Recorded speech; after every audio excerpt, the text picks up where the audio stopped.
Good morning and welcome to the Doncaster Methodist Circuit Daily Devotions. I'm David. For the three devotions this week, we're going to be looking at meditations from the people involved in the Easter story. First of all, Mary Magdalene, as she thinks about the death of Jesus and then meeting him again. Another one from a high priest, from the point of view of the religious authorities. And finally, from Cleopas on his reflections of meeting Jesus on the road to Emmaus. And all three meditations are taken from No Ordinary Man, written by Nick Fawcett. There'll be the reading from the Bible, then a meditation, then a short prayer. So let's make a start and look at Mary Magdalene. The reading's taken from John chapter 20, 11 to 18. But Mary stood weeping outside the tomb. As she wept, she bent over to look into the tomb, and she saw two angels in white sitting there with the body of Jesus, where the body of Jesus had been lying, one at the head and the other at the feet. They said to her, "Woman, why are you weeping?" She said to them, "They have taken away my Lord, and I do not know where they have laid him." When she had said this, she turned round and saw Jesus standing there, but she did not know that it was Jesus.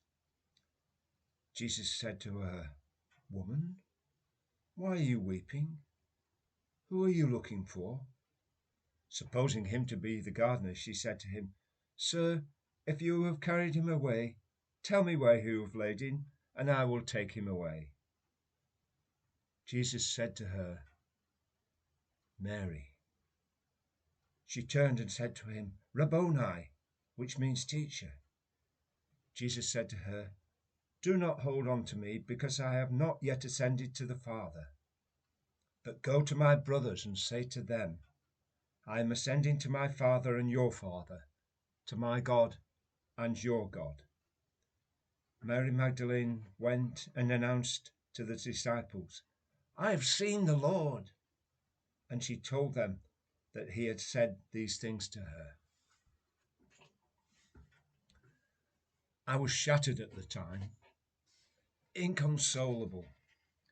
It was as though the bottom had fallen out of my world, and there was nothing left to live for. How could they do that to him?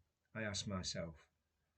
How could they destroy someone so loving and gentle, so caring, so good? Yet they had. I'd seen it myself. I'd watched as he drew his last agonized breath. And it was dreadful, more terrible than I can ever describe. It wasn't just the pain he went through, though that was awful enough. It was the isolation of it all, standing there before Pilate, alone, forsaken by his friends, one man against the might of an empire, groaning under the lash of the whip, alone. No one to offer him comfort, no one to bathe his wounds, hanging upon that cross, alone, crying out in such heartbreaking anguish, as though he was separated not just from us, but from God himself. I felt at the time I would never forget it, that the memory would haunt me for the rest of my days. And so it would have, unquestionably, were it not for what came after. It was also unexpected.